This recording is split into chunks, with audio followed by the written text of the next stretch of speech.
Begini sebenarnya model operasional perusahaan asuransi.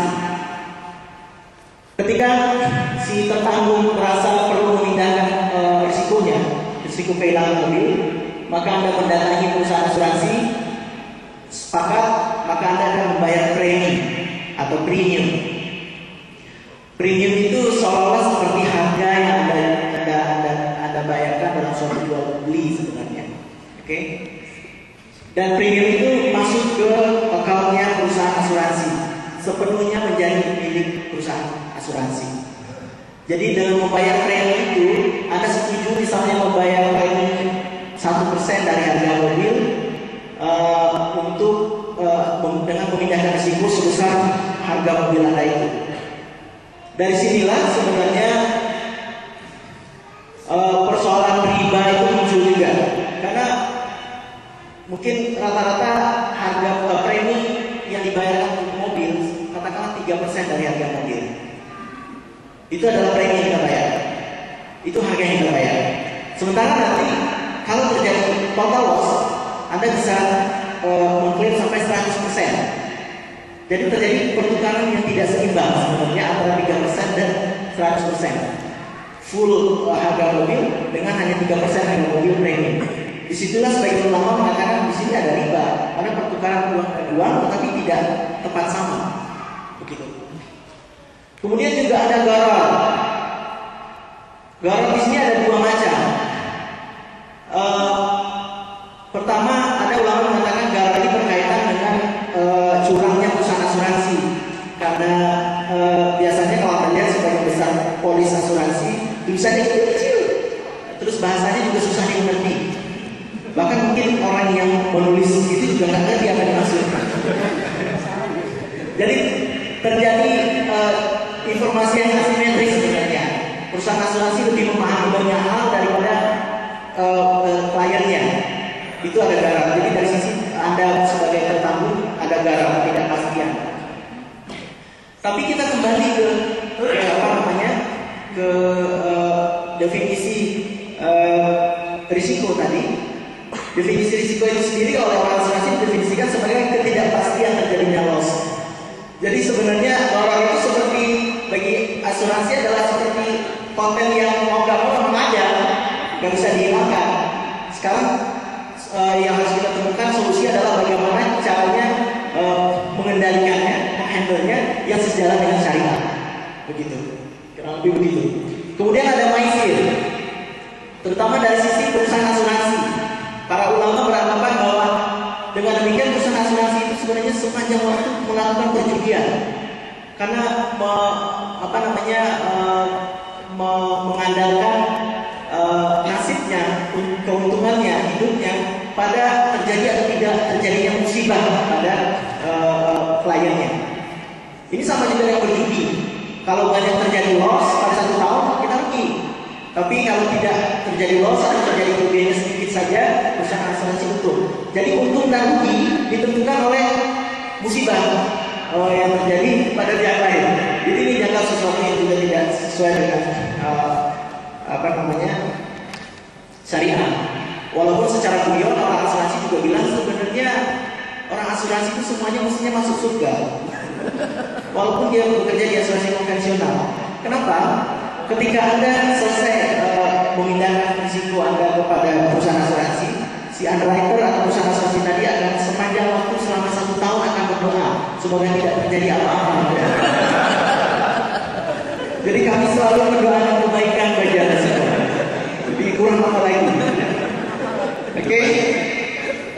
Kemudian riba jelas investasi, karena dana yang kita terima dari perusahaan dari tertanggung itu akan diinvestasikan oleh perusahaan asuransi konvensional, tentu dilakukan dengan instrumen apapun, halal haram bukan persoalan. Jadi sepenuhnya dana itu masuk insurance company account, digunakan untuk bayar klaim, membuat cadangan, membayar insurance, biaya-biaya yang lain. Kalau ada keuntungan investasi semuanya juga masuk ke perusahaan asuransi. Kalau ada surplus semuanya juga masuk ke perusahaan asuransi, masuk ke si pemegang saham dan seterusnya. Satu-satunya aliran dana dari perusahaan asuransi tertanggung adalah kalau terjadi klaim saja. Gitu ya, kalau terjadi klaim saja. Itu kurang lebih secara dasar mekanisme asuransi konvensional. Sebelum kita sentuh asuransi syariah, sebenarnya para ulama juga sepakat bahwa secara mendasar tujuan yang ingin dicapai oleh mekanisme asuransi itu acceptable sebenarnya. Boleh-boleh saja karena tujuannya baik. Karena untuk menyediakan dana pada saat dibutuhkan apabila terjadi kerugian yang tidak diduga-duga, gitu ya. Anda juga bisa bayangkan kalau tidak ada industri asuransi sama sekali di dunia ini, di sistem ekonomi dunia ini, berapa pemborosan ekonomi yang terjadi. Misalnya Anda bikin rumah baru jadi setahun terbakar, Anda harus bikin lagi dengan biaya sendiri. Jadi betapa banyak dana yang Anda pakai untuk bikin rumah, sementara dana yang itu bisa dipakai untuk yang lain lagi. Dalam keseluruhan konsep ekonomi pun asuransi juga punya peranan penting selain hanya menampung risiko dari tertanggung. Dia juga menjadi sumber dana untuk investasi, untuk dana pembangunan dan sebagainya. Dan dia juga punya efek berikutnya untuk kesejahteraan sosial dan seterusnya. Jadi secara umum asuransi itu dari tujuannya sih baik-baik aja. Sekarang lagi-lagi yang menjadi masalah adalah cara pengelolaannya, gitu ya. Sebagai tambahan informasi, asuransi konvensional itu sebenarnya juga punya prinsip-prinsip dasar yang sebenarnya tujuan utamanya adalah untuk mengurangi unsur spekulasi. Saya tidak akan jelaskan masing-masing secara detail, tetapi misalnya insurable interest. Insurable interest itu mengatakan bahwa Anda hanya bisa mengasuransikan properti yang benar-benar milik Anda. Anda punya interest yang insurable, yang bisa diasuransikan. Interest Anda terhadap properti itu legal, sah, dan interest Anda terhadap properti itu juga bisa diukur dengan financial, ya, uang. Makanya Pak Moroto bisa mengasuransi mobilnya karena itu mobilnya Pak Moroto. Dan kalau bisa terjadi kebakaran, Pak Moroto yang rugi. Jadi Pak Moroto punya insurable interest dan mobil itu. Ibu-ibu bisa mengasuransikan bapak. Kalau bapaknya meninggal, ibu-ibu tidak lagi punya sumber pendapatan karena Anda punya hubungan yang legal. Tetapi ibu-ibu tidak bisa mengasuransikan suami tetangga karena Anda tidak punya hubungan apa-apa, tidak legal. Anda tidak punya insurable interest. Oke? Dan seterusnya. Atmospheric faith misalnya. Atmospheric faith itu adalah prinsip yang mengatakan bahwa semua pihak dalam asuransi itu mestinya jujur, disclose semua material fact, menyampaikan fakta-fakta dengan jujur, dan itu menjadi landasan kontrak. Jadi secara mendasar asuransi konvensional itu sudah punya.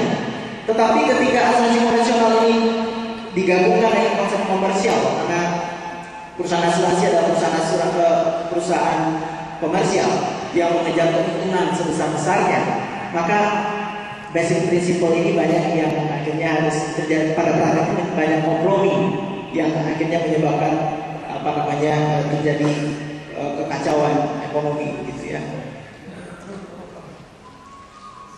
Oke, problem lagi.